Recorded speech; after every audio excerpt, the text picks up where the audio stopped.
So what will happen with the sale of American arms to the Emirates? And what can or should Israel do about it? Joining us to discuss is founder and president of the Jerusalem Washington Center, Gideon Israel. Gideon, thanks for being with us. Sure. All right, now, we've been hearing a lot of conflicting reports about this, as we just heard from Benny Gantz and Netanyahu, that this provision doesn't exist or shouldn't be happening. And then yet others, both in Israel and in the United States, are saying that, it will happen, or at least it should be on the table. Who should be believed?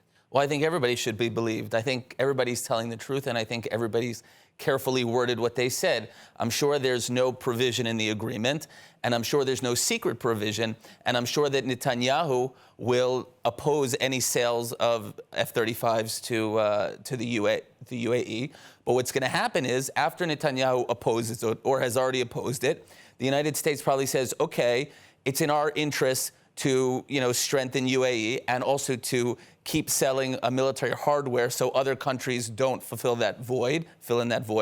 So how do we go from here? And then the Israelis probably say, okay, if you're going to give F-35s, then we're going to need this missile and that type of hardware. So is this just a public negotiation, basically? No, I don't think it's a public negotiation. I think it's just that the report was leaked and Netanyahu is denying it, but there will be some flexibility. And later, I'm sure Netanyahu will announce, or someone will announce that, okay, Israel, let's say allowed, because the United States doesn't need Israel's permission, but Israel is okay with this sale, and the United States is going to keep that qualitative military edge by selling them this weapon. Well, so that's what I was going to ask. Is it even realistic to ask the United States to deny such a trade from the UAE?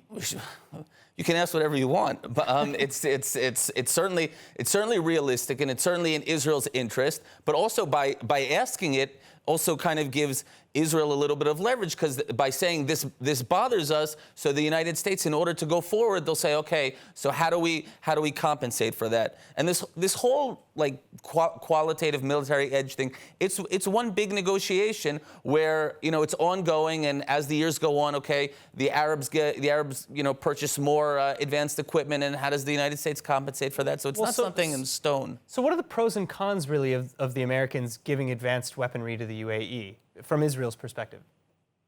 Well, first of all, the United States has about 3,500 soldiers in the Emirates in various bases. They have joint exercises with the Emirates. Certainly, as a partner in the fight against Iran, so there's an advantage for Israel, for the United States selling this equipment. But also remember that if you're the country that sells another country military equipment, you also have a lot of leverage over that country, because they always need spare parts, and you always need to make sure that if a country says, listen, we're not going to supply you spare parts, so after a little while the weapons, you can't use the weapons because you need those spare parts, and you have to look to another country. So by the United States selling weapons to the Emirates, it gives the United States sort of leverage over the Emirates and sort of what they do with those weaponry. Wow. All right. Well, it's going to be really interesting to see how this negotiation, as we're kind of calling it I've right now. I've already told you what's going to happen. So I've already told you. Basically, whatever they want to happen will happen, it sounds like. All right. Gideon, thank you so much. Sure. Thank you.